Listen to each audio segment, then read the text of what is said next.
Hey guys, what's up? It's Nicole. Welcome back to my channel, Real Talk Recovery, where we talk about recovery from addiction and I share my life with you. So today, you guys, what I thought I would do, since the last two videos that I've done about chronic relapsing, I've talked about going to prison in them.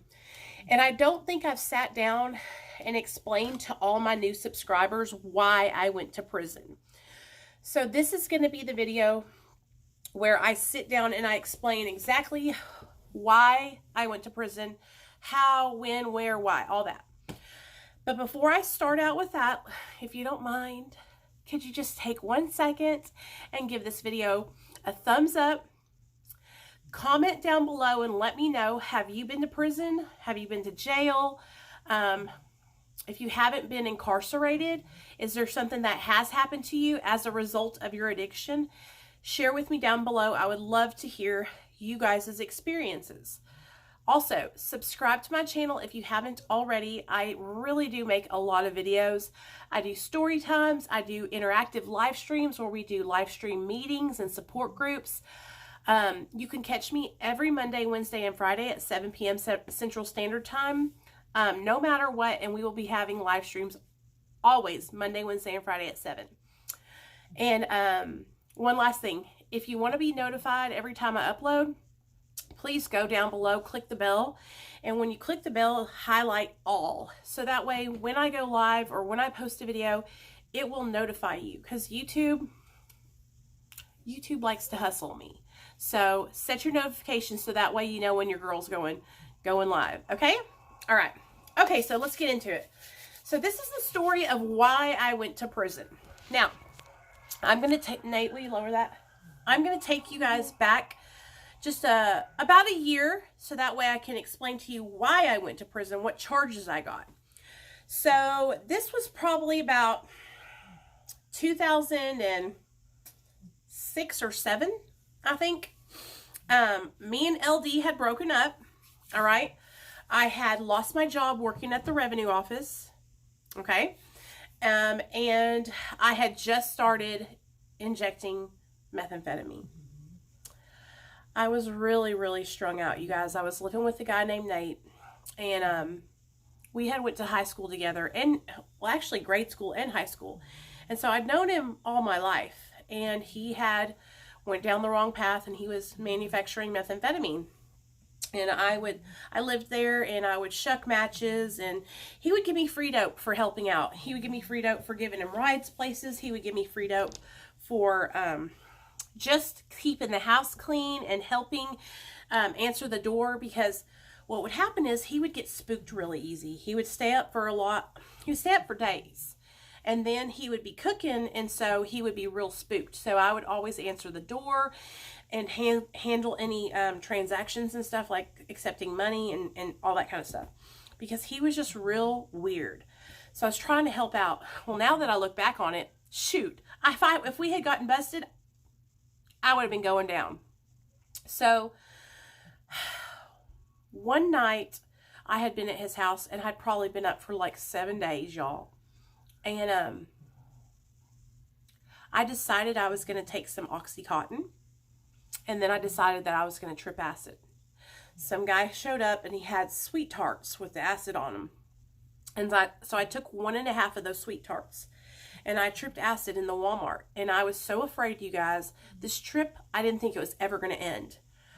I kept seeing people that weren't there. I kept seeing the police. I kept on thinking that Nate was turning on me. It was horrible. Like, it was horrible. I'll never, ever, ever, ever trip acid again. And I didn't. I never did it again. So after that experience, I was like, I need to go home to my mom and dad's house. I begged them to let me come home and sleep there, because they had kicked me out. They were done.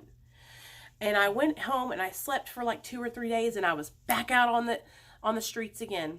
Well, I went to my sister's house to stay the night, and my friend Quincy, who was also friends with Nate, came over.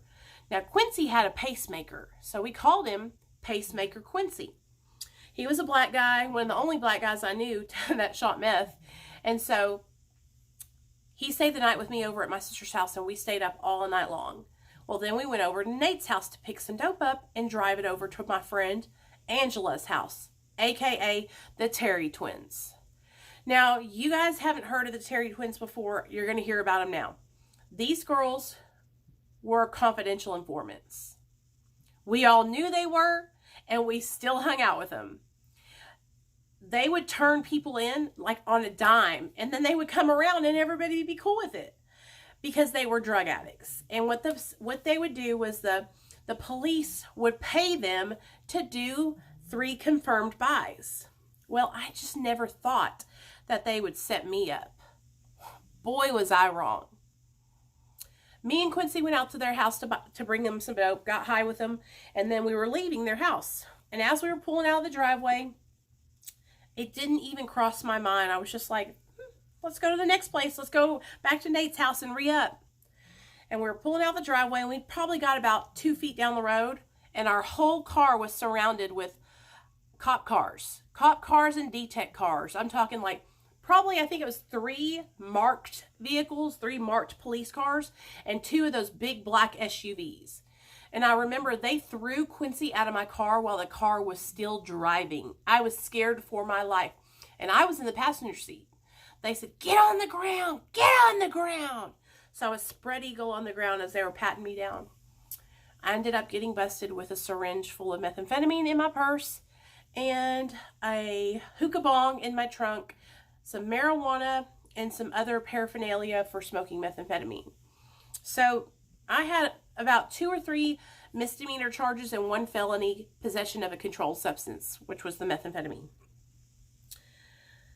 I went to jail and we got out that day. Quincy had some guy come up there and bail us out. We got out that day and we went right back to doing what we were doing. So, but that wasn't why I went to prison. The reason I went to prison was because they finally called us to do our court date. I think it was like 6 months from the day we got busted. So we went in to do our court date and they gave me 3 years of probation. All right. 3 years probation. They offered me drug court. I wouldn't take it. So they asked me, do you want to be on probation? So I took probation.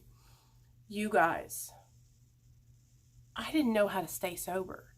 So when I got on probation, I failed every single drug screen that my probation officer gave me, except for the first one she gave me. It was so bad that this probation officer would have me hike my leg up so she could look inside to make sure I wasn't using somebody else's urine. But here's the thing, you guys. I always came in and I would be like, I'm going to fail. I'm going to fail. I'm going to fail. I'm going to fail. And she still like had to inspect. It was so embarrassing. It really made you realize that you had no choice. And that's what it was. Being on probation made me realize that the state of Arkansas had control of my life. And it sucked. I paid all my fines and fees and I had a job, but the only thing, I had everything done. The only thing I couldn't do was stay sober. So after about 10 months of being on probation, my probation officer sent me to rehab. And if you remember the last video that I did called Tales of a Chronic Relapser, that's the treatment center I went to, which was South Arkansas Substance Abuse. Now, South Arkansas Substance Abuse offered for me to stay there and start over. And instead, I came back to Hot Springs and relapsed. That last relapse, my probation officer had had enough. And she revoked my probation. And I had to go to prison. So that is the reason why I went to prison. I went to prison behind a Class C felony, but it was a probation revocation. And the kind of prison I went to, it was called RPF in Pine Bluff, Arkansas. And it was for minimum security. It was for nonviolent offenders. And it was a cognitive behavioral therapy boot camp style prison. We marched everywhere we went. Everything was military. Everything was chanting and like really trying to hold each other accountable. It was like a huge rehab, only prison style. The first day I got to prison, I realized I was in prison when they stuck me in the shower in between these 2 big old giant black girls. And they were delousing us. making sure we didn't have lice. And I just remember thinking, like, this is it. This is it. Like, I've truly lost my freedom. I don't think it hit me when I was in county, because I was in county for about 60 days. But being in county, I was still in the same town, and I was right down the street from my parents' house. They could put money on my books, and I knew people in county jail. So it wasn't really that big of a deal. We were watching Jerry Springer and all these different TV shows. It wasn't until I got behind the prison gates and I was locked there for that year that it really hit me, like, this is where your addiction has taken you. You've lost everything, and now you've lost your freedom. But losing my freedom still wasn't enough for me to stay sober. I got out of prison and I relapsed after 9 months of sobriety.